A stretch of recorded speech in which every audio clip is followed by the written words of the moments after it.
علی بھی اگلا سوال ہے، مجھے تسبیح اور الیکٹرانک کاؤنٹر پر اذکار کرنا زیادہ آسان لگتا ہے، لیکن بعض اہل حدیث علماء خصوصاً سلفی حضرات اعلی تسبیح کے استعمال کو بدعت جانتے ہیں، اور بعض تو اتنے رجڈ ہیں کہ ہاتھ بھی صرف دایاں یوز کرنے پر زور دیتے ہیں اور بائیں ہاتھ پر شمار کرنے کو خلاف سنت کہتے ہیں، پلیز رہنمائی فرما دیں۔ دیکھیں، اس حوالے سے میرا ایک کلپ آلریڈی ریکارڈڈ ہے، پھر بھی میں اس سوال کے جواب میں کچھ چیزیں پبلک کے سامنے رکھ دیتا ہوں۔ جی دیکھیں، یہ جو اعلی تسبیح کا استعمال ہے نا، یہ کوئی بدعت والا معاملہ نہیں ہے، یہ ہمارے سلف سے ثابت ہے، اور اس کے اوپر یعنی قرآن و سنت کے دلائل بھی موجود ہے۔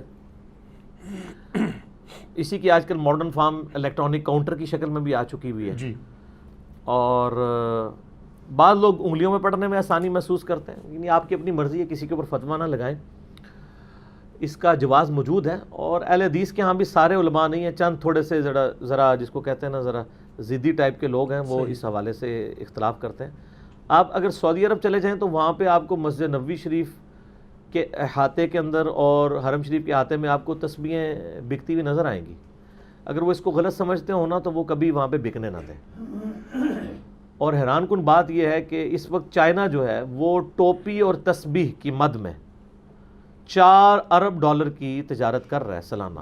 4 ارب ڈالر، ماشاءاللہ کی جناب بول رہے ہو، پر شرمندگی دی گل ہے ساڈے واسطے کہ پاکستان جیسا اسلامی جمہوریہ پاکستان ٹوپی اور تسبیح بھی نہیں بنا سکا۔ یہ کوئی راکٹ سائنس ہے؟ آپ دیکھیں وہ تسبیح، اتنی سستی تسبیح ہیں چائنا کی، آج سے جو 25-30 سال پہلے ہم جتنے روپے کی تسبیح خریدتے تھے نا، اس سے بھی کم میں وہ آج دے رہے ہیں، اور اس سے زیادہ مضبوط۔ وہ مچھلی والی انہوں نے نائلون کی ڈوری بیچ میں ڈالی ہوتی ہے جو ٹوٹتی ہی نہیں ہے، ٹھیک ہے، پھر پیارے خوبصورت پلاسٹک کے دانے ہوتے ہیں ٹرانسپیرنٹ سے، یعنی وہ دیکھ کے تو ویسے ہی تسبیح کو پکڑنے کو دل کرتا ہے، اور بڑی سستی سستی تسبیح ہیں وہ۔ ہم تو یہ لکڑی کی استعمال کرتے ہیں، اس میں ذرا زیادہ آسانی فیل ہوتی ہے، باقی کوئی بھی استعمال کر سکتے ہیں۔ الیکٹرانک کاؤنٹر بھی آج کل آ گیا ہے، لوگوں نے یعنی وہ انگلیوں میں ڈالا ہوتا ہے، اس میں پڑھ رہے ہوتے ہیں، اس میں آسانی رہتی ہے، اسلام میں اس کی کوئی ممانعت نہیں ہے۔ کچھ اذکار ہے ہی ایسے ہیں کہ جو آپ الیکٹرانک کاؤنٹر یا تسبیح کے بغیر کرنا آپ کے لیے مشکل ہے، جیسے 100 کی تسبیحات ہیں، وہ بعض کا کنسنٹریشن کے ساتھ آپ انگلی پہ بیٹھ کے ایک دفعہ نہیں کر سکتے، سوائے جیسے تسبیحات فاطمہ ہیں جو ہر نماز کے بعد آپ نے 100 کا عدد پورا کرنے کے لیے 33 دفعہ سبحان اللہ، 33 دفعہ الحمدللہ، 34 دفعہ اللہ اکبر، جو بخاری مسلم میں آتا ہے، یا ایک طریق میں صحیح مسلم کے آتا ہے کہ تینوں 33 دفعہ 99 ہو گیا، اور 100 کا عدد پورا کرنے کے لیے لا الہ الا اللہ وحدہ لا شریک لہ لہ الملک ولہ الحمد وہو علی کل شیء قدیر جو پڑھے گا تو اللہ تعالیٰ اس کے سارے گناہوں کو معاف کر دے گا، اگرچہ سمندر کی جھاگ کے برابر ہی کیوں نہ ہو۔ لیکن یہ گناہ صغیرہ ہوں گے، جو بڑے گناہ ہیں وہ توبہ سے معاف ہوتے ہیں۔ صغیرہ گناہ نیکیوں سے خود بخود دھلتے جاتے ہیں، نماز پڑھنے سے بھی دھل جاتے ہیں، جو بڑے بڑے گناہ ہیں ان کے لیے توبہ کرنا واجب ہے، اور اکثریت بڑے گناہوں کی ہے۔ آپ دیکھ لیں چوری، زنا، قتل، وعدہ خلافی، جھوٹ، یہ سب کے سب جو ہے یہ بڑی بڑی وعیدیں جن کے اوپر آئی ہیں، سب کے سب گناہ کبیر ہیں، وہ صرف توبہ سے معاف ہوں گے، وہ نیک اعمال کرنے سے معاف نہیں ہوتے آٹومیٹیکلی۔ تو بہرحال یہ جو وظائف ہیں یہ تو کرنا آسان ہوتے ہیں، لیکن اب جس طرح آیا ہے صحیح بخاری مسلم میں کہ نبی علیہ السلام فرمایا جو 100 دفعہ صبح پڑھ لے سبحان اللہ وبحمدہ اور 100 دفعہ شام کو، تو قیامت الدن کوئی شخص اس سے بڑھ کے عمل میں نہیں آ سکتا سوائے اس کے جس نے اس سے بڑھ کر یہ وظیفے کو پڑھا ہو۔ اسی طرح کی فضیلت لا الہ الا اللہ وحدہ لا شریک لہ لہ الملک ولہ الحمد وہو علی کل شیء قدیر کے بارے میں بخاری مسلم میں آتی ہے۔ اب یہ جو وظیفہ ہے وحدہ لا شریک لہ والا، اس کو آپ 100 دفعہ پڑھنے کے لیے آپ کو ایک ٹائم چاہیے، اور انگلی پہ آپ پکڑ کے بیٹھے رہیں تو بندہ تھک ہی جاتا ہے، اس کی بجائے کاؤنٹر پہ کرنا یا تسبیح پہ کرنا آسان ہے۔ تو اسلام میں اس کی اجازت موجود ہے۔ ابو داؤد اور ترمذی کے اندر حدیث موجود ہے، نبی صلی اللہ علیہ وآلہ وسلم نے فرمایا کہ انگلیوں پر پڑھا کرو، ہاتھوں کی انگلیاں تمہاری ذکر کی گواہی دیں گی قیامت والے دن، ان کو بلوایا جائے گا۔ تو اس حوالے سے انگلیوں پہ پڑھنا یعنی ایک افضل عمل ہے کہ انگلیوں پہ گواہی دی جائے گی، لیکن اس سے یہ بھی بات ثابت ہوئی کہ پھر دونوں ہاتھوں کی انگلیوں پہ پڑھیں نا۔ میں کیا صرف یہ چاہتا ہوں کہ میرا دایاں ہاتھ ہی گواہی دے، بایاں بھی دے، رفع الیدین بھی میں دونوں ہاتھوں سے ہی کرتا ہوں نا، صرف دایاں ہاتھ سے تو نہیں کرتا۔ اور یہ کوئی ناپسندیدہ کام تو ہے نہیں ہے، جو احادیث آتی ہے کہ نبی علیہ السلام پسندیدہ کام دائیں طرف سے مطلب فرماتے تھے، تو ذکر کرنا تو پسندیدہ کام ہی ہے نا، دائیں سے بھی کریں بائیں سے بھی کریں۔ وہ کہتے ہیں جی دائیں پہ ہونا چاہیے، صحیح بخاری میں حدیث ہے نبی علیہ السلام کرتا جب پہنتے تھے تو دائیں طرف سے شروع کرتے تھے، تو پھر بائیں طرف کی آستین نہیں پہنتے تھے، صرف دائیں پہنتے تھے، بھائی بھی پہنتے تھے نا، وہ شروع دائیں سے کرتے تھے نا. تو آپ بھی تسبیحات دائیں ہاتھ سے شروع کریں، بائیں پہ ختم کریں. ہم نے تو دیکھا ہے اس میں ذرا آسانی رہتی ہے آپ کو یاد رکھنے میں. جب دائیں سے شروع کر کے بائیں پہ ختم کرتے ہیں، بعض اوقات انسان کو ایمبیگوس بھی ہو جاتا ہے معاملہ جب آپ ایک ہاتھ پہ ہی 2 دفعہ کر رہے ہوتے ہیں. تو بعض اس وظیفے کو بھی جو تسبیحات فاطمہ سلام اللہ علیہا ہے، اس کو بھی تسبیح پہ شمار کر لیتے ہیں الیکٹرانک کاؤنٹر پہ. بالکل ٹھیک ہے، اس کے اندر کوئی حرج نہیں ہے، آپ کر سکتے ہیں جو آپ کو آسانی ہے. اسی طریقے سے سنن ابی داؤد کے اندر ایک حدیث ہے، نبی علیہ السلام نے ایک عورت کو دیکھا، اس کے سامنے گٹھلیاں رکھی ہوئی تھیں اور وہ پڑھ رہی تھی. تو نبی علیہ السلام نے فرمایا میں تمہیں اس سے آسان عمل بتاتا ہوں. آپ نے ایک وظیفہ بتایا کہ یہ پڑھ لو، تو بہت زیادہ پڑھنے سے یہ بہتر ہے، لیکن ان گٹھلیوں کو آپ نے غلط نہیں فرمایا، ان کو منع نہیں کیا. صحیح. تو وہ حدیث تقریری بن گئی. نبی پہ واجب ہوتا ہے جب کوئی غلط کام دیکھے تو یہ کیٹاگوریکل مینشن کرے یہ غلط کر رہی ہو. جب وہ کہے کہ میں اس سے بہتر عمل تمہیں بتاتا ہوں، اس سے آسان لفظ ہے، تو اس سے یہ نہیں ہے کہ وہ غلط ہو گیا. جیسا کہ صحیح مسلم میں حدیث ہے، نبی علیہ السلام ایک دفعہ اپنے گھر سے نکلے، فجر کی نماز کے بعد گھر آئے، اس کے بعد گھر سے نکلے اور کافی دیر بعد آپ واپس آئے. جب آپ نکلے تو آپ نے دیکھا کہ آپ کی جو بیوی ہیں سیدہ جویریہ سلام اللہ علیہا، وہ مصلی پہ بیٹھ کے اذکار کر رہی ہیں. پھر سورج کافی بلند ہوا، آپ علیہ السلام واپس آئے اور آپ فرمایا تم صبح سے بیٹھی ہوئی ہو مصلی پہ؟ یا رسول اللہ بیٹھی ہوں، ذکر کر رہی ہوں. آپ نے فرمایا تم صبح سے بیٹھی ہو اور میں نے ابھی آ کے 4 کلمات 3 دفعہ پڑھے اور تم سے زیادہ ثواب مجھے مل گیا. سبحان اللہ و بحمدہ عدد خلقہ و رضا نفسہ و زینت عرشہ و مداد کلماتہ. یہ 4 کلمات میں نے سبحان اللہ و بحمدہ تو کامن ہو گیا نا، عدد خلقہ و رضا نفسہ و زینت عرشہ و مداد کلماتہ، یہ 4 کلمات بن گئے. میں نے یہ 3 دفعہ پڑھا ہے اور مجھے تم سے زیادہ ثواب مل گیا. یہ صحیح مسلم میں حدیث موجود ہے. تو یہ زیادہ آسان عمل ہوا نا. اب اس کی بنیاد پہ کوئی یہ تو نہیں کہہ سکتا کہ فجر سے لے کے اشراق تک یا سورج بلند ہونے تک مصلی پہ بیٹھنا منع ہے. وہ الگ سے ایک سنت بھی ہے، صحیح مسلم میں حدیث ہے کہ نبی علیہ السلام فجر پڑھ کے اپنے مصلی پہ ہی بیٹھے رہتے حتیٰ کہ سورج بلند ہو جاتا. ایک کمزور روایت بھی ہے ابو داؤد کے اندر کہ جو اس کے بعد 2 نفل پڑھے ایک عمرے کا ثواب اس کو ملے گا. ترمذی کے اندر بھی وہ روایت کمزور ہے، لیکن فی نفسی مسلم شریف میں یہ ثابت ہے کہ نبی علیہ السلام فجر پڑھ کے سورج کے بلند ہونے تک اپنے مصلی پر بیٹھا کرتے تھے. اور صحابہ اکرام کہتے ہیں کہ ہم زمانے جاہلیت کے اپنے واقعات کو یاد کر کے نا تو وہ مزاح بھی کیا کرتے تھے کہ اسی تے کتنے اینج ہوندے ساں اسی اے کرتے تھے، شکر ہے اللہ نے سانو ہدایت دی. تو اس میں بعض اوقات بڑے بزائیہ واقعات بھی ہوتے تھے اور نبی علیہ السلام وہ واقعات سنتے تھے اور آپ بھی ہمارے ساتھ مسکرا دیا کرتے تھے. اس میں الفاظ ہیں ہم مجلس کیا کرتے تھے، اسی پہ میں نے اس کا نام مجلس رکھا تھا. مجلس نمبر 1 میں نے اسی حدیث کو کوٹ کیا تھا. تو نبی علیہ السلام بھی مجلس فرمایا کرتے تھے. اس میں بخاری مسلم میں آتا ہے کہ نبی علیہ السلام اس مجلس کے اندر بعض اوقات خوابوں کی تعبیر بھی ارشاد فرمایا کرتے تھے فجر کی نماز کے بعد. تو اب اس زمانے کے اندر بعض اوقات یہ مشکل ہو جاتا ہے میرے جیسے لوگوں کے لیے، تو حالات و واقعات اتنے سازگار نہیں ہے کہ میں فجر کی نماز پڑھ کے مسجد میں بیٹھا رہوں. اکثر علماء کو خطرہ ہو جاتا ہے پتہ نہیں مسجد پہ کوئی قبضے کا پروگرام تو نہیں بن گیا، تو ہم پھر گھر ہی آ جاتے ہیں اور 3 دفعہ پڑھ لیتے ہیں سبحان اللہ و بحمدہ عدد خلقہ و رضا نفسہ و زینت عرشہ و مداد کلماتہ. تو اس سے زیادہ ثواب مل بھی جاتا ہے. ہمارے جیسے جو سہل پسند لوگ ہیں ان کے لیے بھی تو آسانی موجود ہے نا. نبی علیہ السلام نے فرمایا، صحیح بخاری اور مسلم کی حدیث ہے کہ جو شخص مہینے میں 3 روزے رکھ لے وہ ایسا ہی ہے گویا اس نے پوری زندگی کے روزے رکھے. سبحان اللہ. ٹھیک ہے، مہینے میں 3 روزے. اور آپ علیہ السلام کی روٹین تھی کہ ایام 20 کے آپ روزے رکھا کرتے تھے. صحیح مسلم میں آتا ہے، سنن نسائی میں آتا ہے چاند کی 13، 14 اور 15 کو ایام 20 یعنی جب چاند گول ہوتا ہے. تو یہ ہمیشہ روزہ رکھنے کے مترادف ہے. اس کے علاوہ صحیح بخاری مسلم میں مسلم شریف کے اندر آتا ہے کہ نبی علیہ السلام ہر جمعرات اور پیر کا بھی روزہ رکھتے تھے. جی ٹھیک ہے.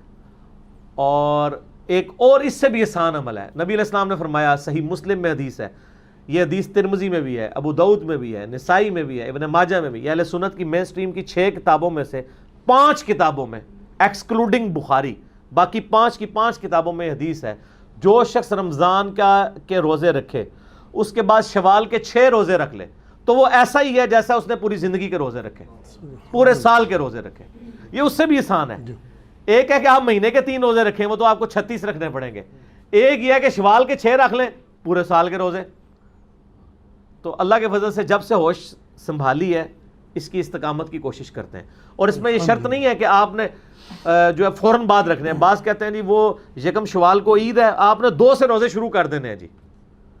بعض اس کہتے ہیں تھوڑے نرم ہے, وہ کہتے ہیں نہیں 2 کا رکھ لیں, ایک فوراً بعد رکھ لو, باقی پاویں پورے مہینے سے رکھ دو نا. اس میں صرف اتنے الفاظ ہیں کہ آپ نے شوال کے 6 روزے رکھنے ہیں. کوئی نبی علیہ السلام نے پابندی نہیں کی ہے, چاہے فوراً بعد شروع کرے. ویسے فوراً بعد میں آسانی رہتی ہے کیونکہ ایک روٹین بنی ہوتی ہے نا. آپ نے دیکھا رمضان کے بعد جب آپ اگر روزے نہ رکھیں نا تو کئی دن تک تو آپ کو کھاتے ہوئے بھی تھوڑی یعنی ریلیکٹنٹ ہوتے ہیں آپ کہ یار یہ میرا روزہ ہی نہ ہو گئی.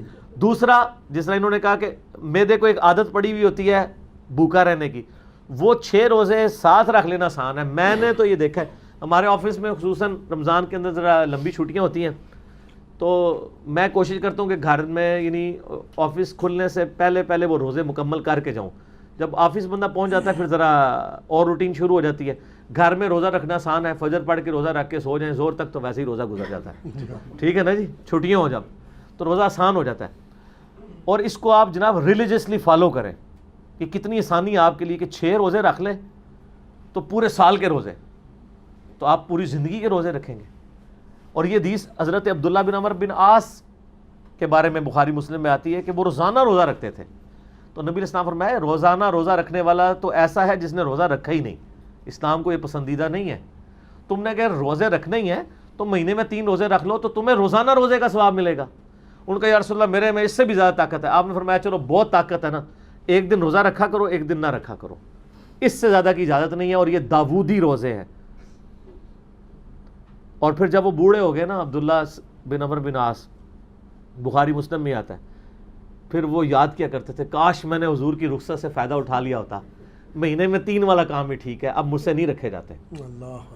تو سر ہم تو آپ کو اس سے بھی آسان عمل بتا رہے ہیں کہ مہینے میں ہر مہینے 3 نہیں, صرف 6 روزے شوال کے رکھ لیں تو پورے سال کے روزے. تو یہ میں آسانی کا بتا رہا ہوں کہ نبی علیہ السلام نے وہ گٹھلیوں کو برا نہیں کہا. البتہ اجتماعی ذکر جو گٹھلیوں والا ہے نا, وہ سن دارمی میں ایک حدیث ہے عبداللہ ابن مسعود والی, وہ ایک معاملہ علیحدہ ہے, اس کا تعلق اجتماعی ذکر سے ہے, گٹھلیوں کے ساتھ نہیں ہے. ٹھیک ہے, یہ تو اسی طریقے سے کہ آپ وہ گھوڑوں کی دموں والے حدیث رفع الیدین پہ لگا دیں, وہ 2 الگ چیزیں. یہاں پہ تو یہ ثابت ہے نبی علیہ السلام نے پسند فرمایا. باقی جو سلفی حضرات ابو داؤد کی ایک روایت لیتے ہیں نا کہ نبی علیہ السلام دائیں ہاتھ پہ ذکر شمار کیا کرتے تھے, وہ روایت ہی ضعیف ہے. اس میں عامش مدلس ہے اور آن سے روایت کر رہا ہے, سما کی تصریح نہیں ہے. امام مسلم نے صحیح مسلم کے مقدمے میں لکھا ہے کہ مدلس کی آن والی روایت سما کی تصریح کے بغیر ضعیف تصور کی جائے گی. البتہ بخاری مسلم میں جو تدریس والی روایتیں ہیں وہ صحیح ہیں, وہ سما کی تصریح کے اوپر معمول ہے. ایک عرب اسکالر ہیں, انہوں نے باقاعدہ اس کے اوپر ایک کتاب لکھی ہے کہ جو بخاری مسلم میں آن والی روایتیں ہیں نا اعمش کی یا سفیان ثوری کی یا باقی محدثین کی, وہ ان کی سما کی تصریح باقی کتابوں میں مل جاتی ہے. بخاری مسلم کے علاوہ اگر اعمش کی آن والی روایت ہوگی تو آپ کو سما کی تصریح اس کی تلاش کرنی پڑے گی, اس کی کوئی نہیں ملی ہے. اور میں خود شیخ زبیر علی صاحب کو ملنے کے لیے جب گیا 17 جون 2009 کو, میں نے ان کا ڈیٹیل انٹرویو کیا 100 کوسچن ود شیخ زبیر علی صحیح. تو مغرب کی نماز کا وقت آیا تو مجھے شیخ صاحب نے مصلی پہ آگے کر دیا, جی تو نماز پڑھاؤ. میرے لیے سعادت ہے, میں نے نماز پڑھائی. نماز پڑھ کے میں فارغ ہوا تو شیخ صاحب کو میں نے اپنی آنکھوں سے دیکھا کہ وہ تسبیحات فاطمہ دونوں ہاتھوں پہ شمار کر رہے تھے, شیخ زبیر علی صاحب کو. پھر میں نے ان سے ڈسکس کیا, میں نے کہا جی میرا بھی موقف یہی ہے کہ دونوں ہاتھوں کو گواہی دینی چاہیے قیامت والے دن, جو ابو داؤد میں اور ترمذی میں آتا ہے کہ انگلیاں گواہی دیں گی.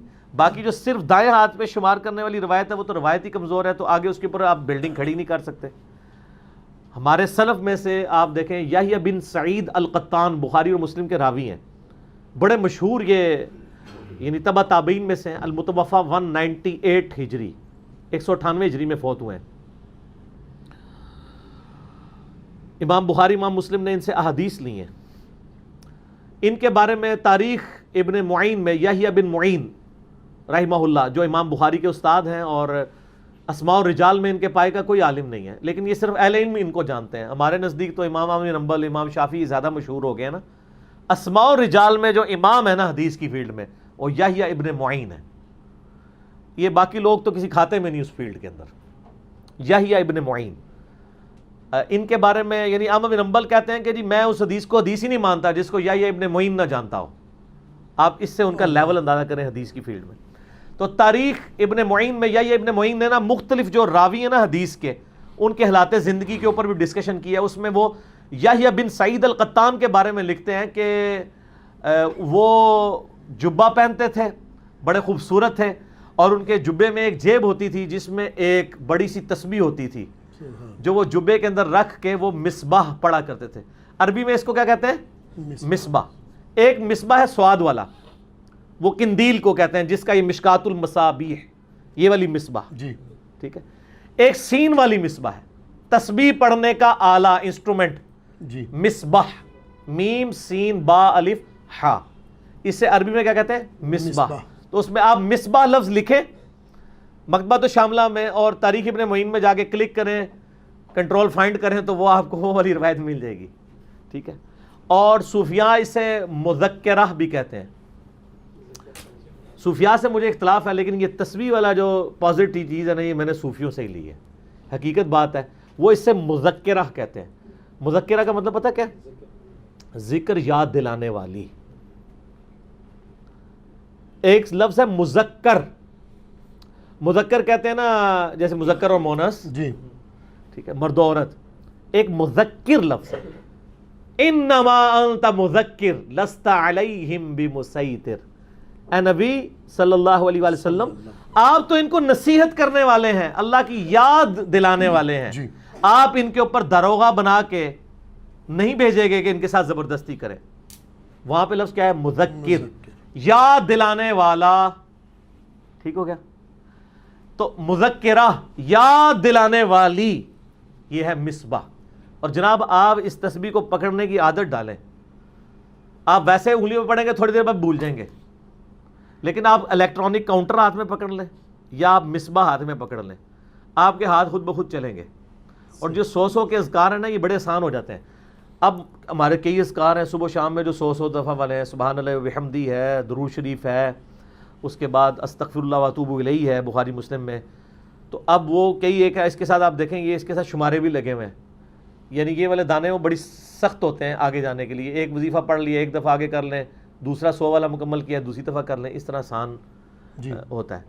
تو میں نے یعنی اہل حدیث کے اوپر چونکہ بات ہوئی تھی, تو اہل حدیث میں باقی بعض لوگ غلو کرتے ہیں, لیکن بعض لوگ تسبیح پڑھتے بھی ہیں.